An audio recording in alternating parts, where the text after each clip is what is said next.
Welcome. Thank you for being here. Thank you for joining us for this important topic. We're here for the National Summit on Student Loan Solutions, and we're looking forward to a good series of panels and speakers, and really appreciate you being here. Before we get started, and I have a few opening remarks, I first want to acknowledge ASA's community relations and advocacy team headed up by Julie Lammers, who is here somewhere scurrying around, and the many people at ASA, too numerous to name, who have helped conceive of and plan and put this agenda together and make this, this important conference possible. So thank you, folks. Really, really thank you. This is great. Most of us in this room are familiar with the numbers shaping the student debt conversation in America today. $1.3 trillion, that's 1.3 trillion with a T. Outstanding student loan debt, more than $30,000 average debt for those folks coming out of college with a degree today. 44 million Americans who hold that debt, and $63 billion of that debt in default. And the list goes on. That's just the sort of tip of the iceberg. But what really grabs the headlines, however, are the solutions to this. What rarely grabs the headlines, I should say, are the solutions to this student loan debt and very vexing educational and social challenge. So this is why, for the next day and a half, we're focusing on the ways we can work together to alleviate the individual and societal burden of college debt. At American Student Assistance, we are dedicated to the elimination of finance as a barrier to higher education and the dreams higher education enables. We stand by the principle that in America, education must be an equal opportunity for everybody. We believe mere finances should never stand in the way of any academically qualified student accessing, completing, or realizing the full social and economic benefits of higher education. A college education should be a step up in social mobility and well-being, not a step down to financial ruin. At ASA, we know that student debt doesn't have to be a life-crushing burden. Every day, our counselors empower student loan borrowers to take control of their loans, regardless of whether they're borrowing for the first time, having trouble repaying, or even climbing out of default. Student debt solutions are tremendously powerful on a one-on-one basis. Our borrowers tell us over and over again of the great relief they feel after speaking to us, of the weight lifted off their shoulders once they know their options. We know from our experience that a little information can go a long, long way, and sometimes the borrowers just need to know that they're not alone. So let's hear about the emotional challenges facing some student loan borrowers from the borrowers themselves.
trying to figure things out. I fell on some hard times. I have a child, lost my job. It's a huge burden dealing with student loans right now, this moment in my life. I was very worried.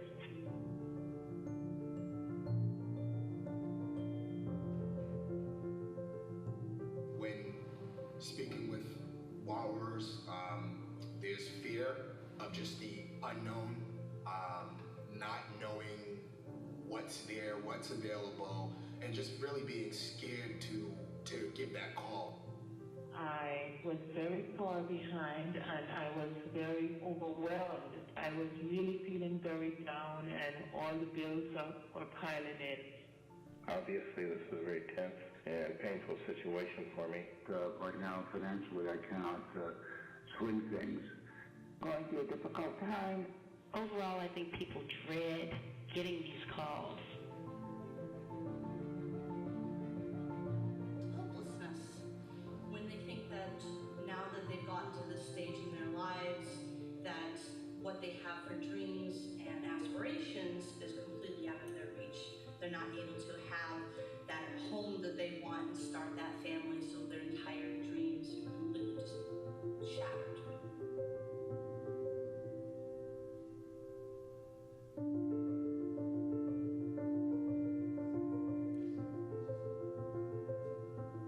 One thing we try to project is, if you can't make the payment, we'll look for another option, find a way.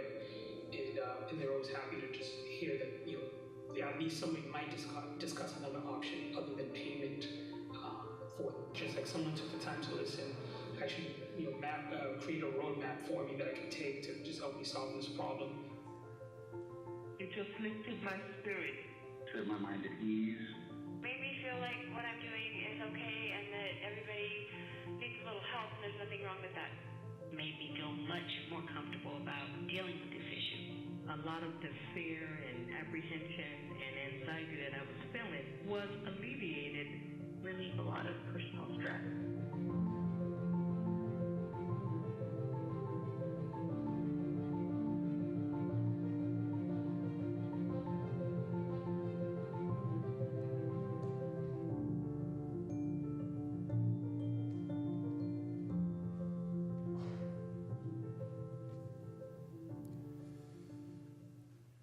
So this is the truth that brings us together.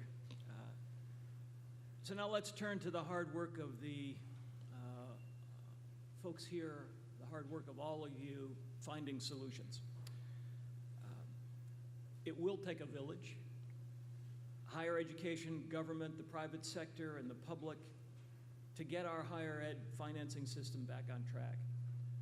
But it can and must be done for the good of our nation and the people who make it the greatest country on earth. On behalf of American Student Assistance, thank you again for joining us. We all need to keep the conversation and the work going after the summit. Visit our Center for Consumer Advocacy at asa.org for a post-summit wrap-up, and share your thoughts on social media with the hashtag Student Debt Summit. Thank you again. We'll work our way right up to the first panel. Thanks.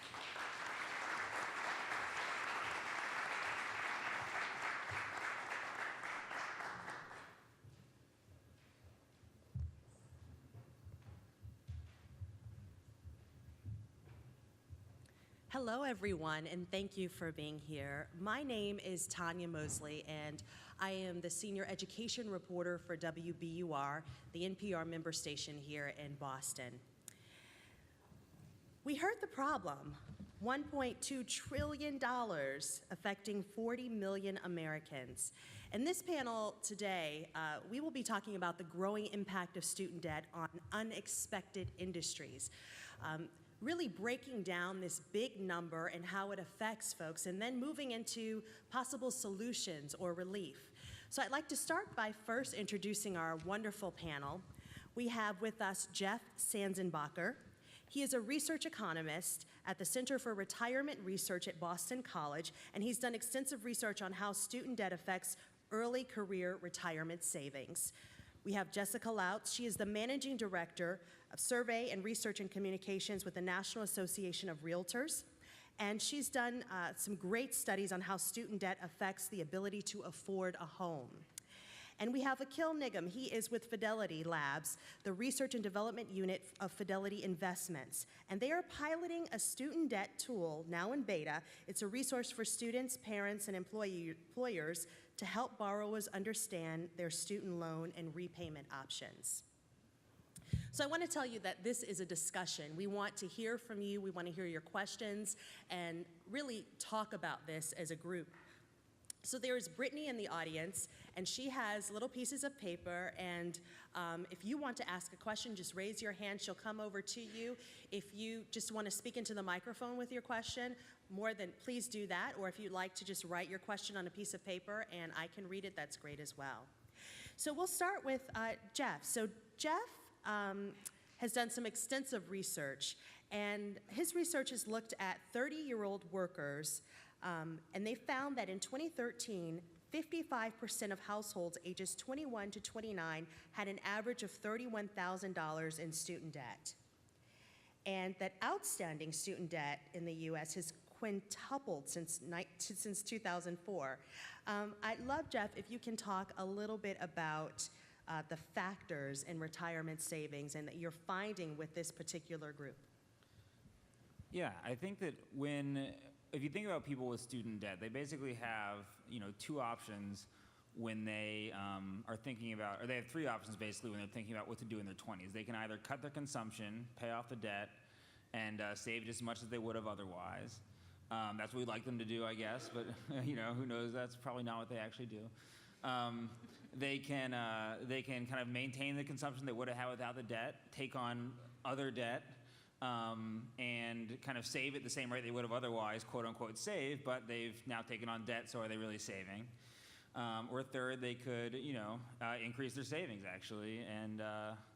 And so what we see is that when you look at people in their 20s, they actually contribute to retirement accounts at a similar rate as people without student loans. So if you control for everything about them, you see that people with loan debt actually contributed about the same rate and about the same amount as people without, and that's controlling for all the other things that make them different from each other. If you look at the raw data, though, you do see differences. People with loans actually have less retirement assets by age 30. So, some of that is because they're just different kinds of people. But what you also see is they have a lot of other kinds of debt. So they look a lot worse. They don't look worse in terms of retirement savings. They look worse in terms of other kinds of debt. And when it comes time for retirement, other kinds of debt matters just as much. So, so that's kind of what we found. I want to go to Jessica. So we've all heard this anecdote that there are these folks that graduate from college and they're living in their parents' basement, but they have these wonderful degrees. And with this thought that they'd have the potential to get these high-paying jobs and then begin paying down that student debt. But we've heard this as an anecdote. Your studies have actually found this to be true. Can you talk a little bit more about that? Sure. So living in mom and dad's basement or in their attic above their garage is not something that's not true. So that's absolutely something that we're finding in the research. We partnered with ASA this year to look at those who are currently paying their student loan debt and what the inhibitors are to purchasing a home based on this debt. And so we did actually find that among 71% of those who are not currently homeowners, so whether they're renting or living with mom and dad or perhaps just couch surfing, that they do feel like their student loan debt is going to be the problem in purchasing a home today. What's really interesting, though, is when you look at current homeowners. So homeowners who perhaps are Gen Xers or even baby boomers and should be in a different place right now. They should be moving into a home that better fits their needs, has a shorter commute to work, maybe the school district that they want their kids in. And we actually find that a third of those are actually stuck in the house that they are in because of their student loan debt. And that's unfortunate too, because we know there could be a lot more movement and inventory if they could move as well. You also, and we talked a little bit about this, that there's also this issue, so you have this student debt, you're paying on this student debt, but then there's just there's also this issue of housing in general, and this being a really tough time to purchase a home, even if you don't have that debt. Absolutely. There's a lot of hurdles to overcome today. So home prices, especially in inventory tight areas like Boston, like DC, where I'm from, New York, all of these areas, California especially, where median prices in some areas of California are reaching above $1 million, becomes very, very unreachable for your average first-time homebuyer out there. And late payments and defaults, like that has a huge issue on whether or not you can even step into the market. Absolutely. Akil, you are doing some really interesting work because you all are trying to look at a way to provide solutions for folks. So you have this incubator where you've come up with this tool that allows folks to figure out what their options are. Talk to us a little about that. Sure, absolutely. So let me tell you why Fidelity started looking at this problem. And we are in Fidelity Labs, where we are always thinking about the next generation of product solutions and business models for the firm itself. But we had been hearing a lot, as obviously you have heard from the videos, as well as some of the other people here on the panel, that over the last few years, this problem of student loans has just gone up, right? I think that's mainly because the number of borrowers is rising, as well as the borrowing amount is rising across this, right? And there's a great statistics, which is like 70% of the graduating class has some kind of student loans right now. So it's definitely a financial problem, but it's also a social and emotional problem that's cutting through every household in America, which is the rising cost of education and how do people finance that. So what we started looking at is like, okay, there's a lot of chatter in the market, but is it affecting our clients? And we were surprised to the amount of extent of this problem that is affecting our current clients, but also our future potential clients, who are people in our 20s and 30s who are trying to save for their retirements or save for houses to build. And I'll just talk a little bit about the statistics, which is we found that 1/3 of our 401k participants had student loans, and there was a direct correlation between student loans and retirement. Not surprising right now, but this was done about 12 to 18 months ago, right? I think what was surprising is that we always think about student loans as a millennial problem, but it is not a millennial problem. It is actually an intergenerational problem, right? With the fastest group of people who have student loans, the fastest rising group is people over 50 years old, because there are new parental loans that people are taking student loans on behalf of their kids, and also foregoing some of the retirement savings across that. So I think we need to get away from this fact that it's a millennial problem. It's not just a millennial problem. It is actually an intergenerational problem. I think there's also a direct correlation between 401k. We found out that 80% of the people who have student loans changed their contribution amount towards 401ks. And the average decrease was about 6%, and it's long lasting. So even after 3 years, they're not back to their original contribution amount. So we started looking at how can we think about a solution to this problem. And we are taking a three-pronged approach to this problem. The first is for people who have the debt. What is the best possible way to pay down this debt? I think there's a lot of confusion in the market, all right? One is there was a recent op-ed in Washington Post by the CEO of Navient, which is one of the servicers, and they counted 56 different repayment plans in the market that you could use to pay down their debt, right? And understanding each of these repayment plans is actually like reading your tax code, right? So it's not clear as like whether you're eligible for it, and if you're eligible for it, then what impact does it have on you based on your circumstances? Because it's like, oh, what's your AGI, and are you married or not married? And then enrolling in these plans is a huge another hurdle that people have. So there was statistics up there, which is like 11% of students are, 11% of borrowers are in default. But technically, they should not be in default, because the government has income-based repayment programs that you can literally take your contributions down, and nobody should be in default right now. But a majority of the people think that the standard 10-year repayment plan is the only option that they have in the market. So how do we educate consumers on the choices that they have to pay down this loan, and also help them make these trade-offs, which is like, should I be paying down I got an extra $100 a month or something like that. Should I be paying down my student loans, or should I be contributing to my retirement account?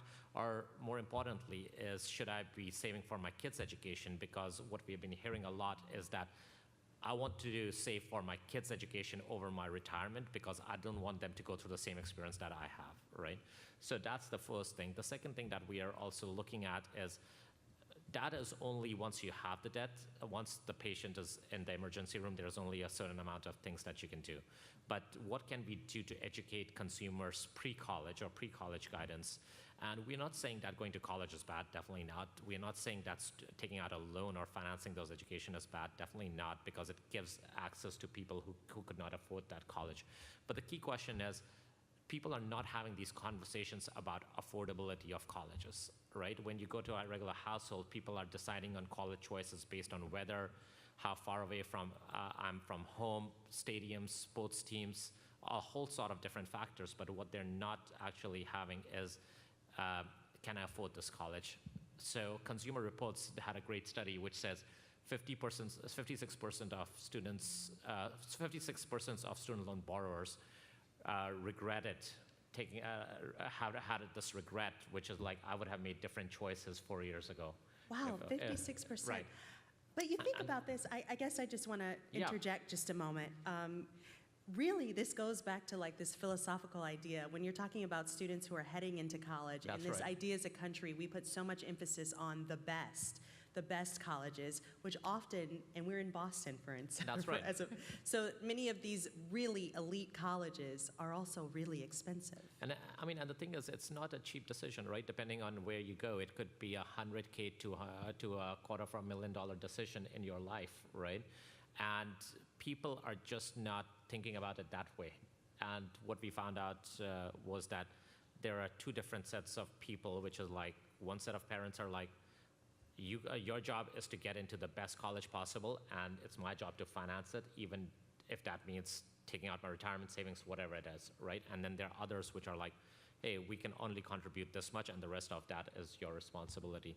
So really interesting dynamics in households around personal finance conversations. So we are looking at that area. And the third area is, what is the responsibility of employers in this problem itself? So Fidelity itself announced that we're going to be paying our employees $10,000 towards their student loans over 4 years. And that has been wildly successful. So just like an anecdote, and this is anecdotal, so not qualitative, but the thing is, we announced two different benefits on the same day. One was student loan benefit, and other was increased parental leave to about 4 months.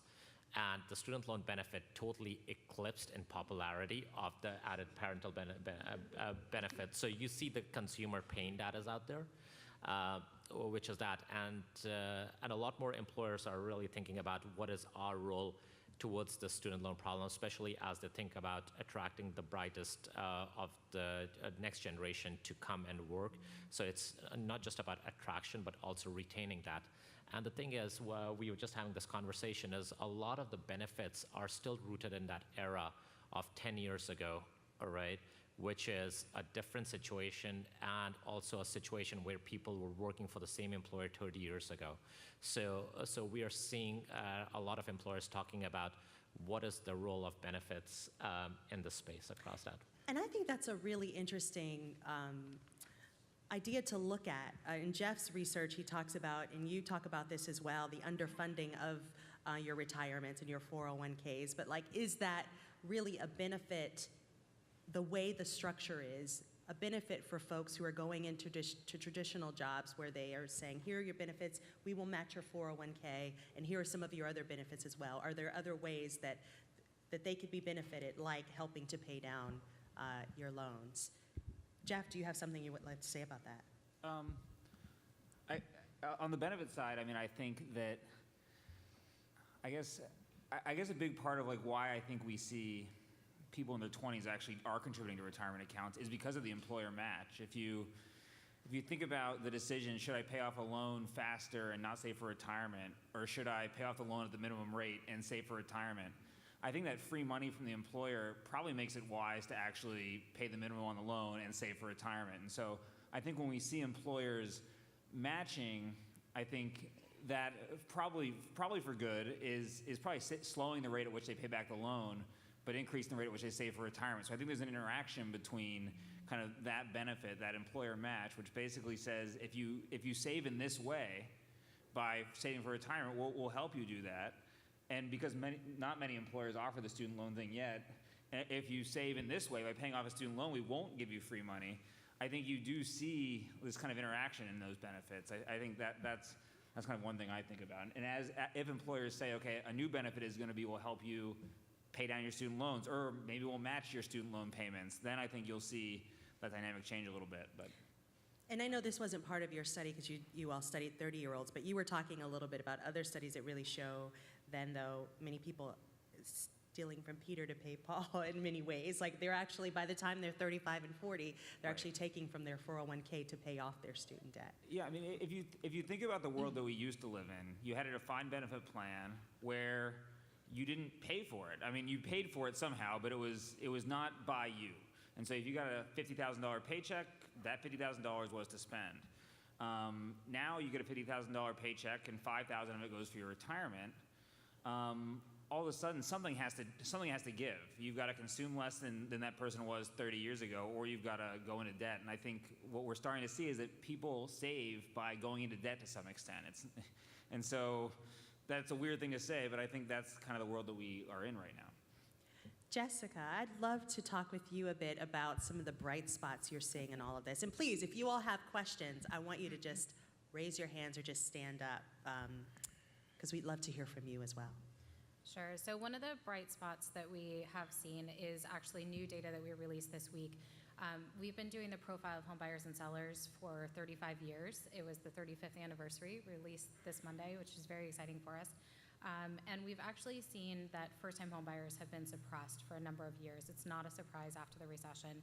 They're not coming into the market with low inventories, rising rents, this student loan debt problem that hasn't been going away and is not going to go away.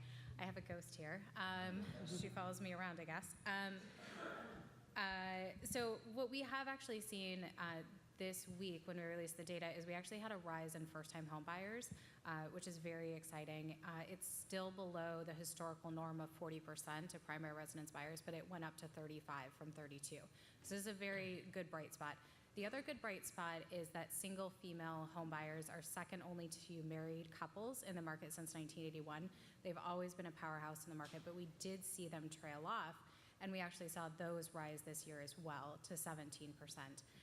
The peak of single females was at 22. We're probably not going to get back to the peak, but that is good news that there is some light that even though they do have student loan debt, and these populations do, and they do say they're delayed by their student loan debt, they are finding ways to overcome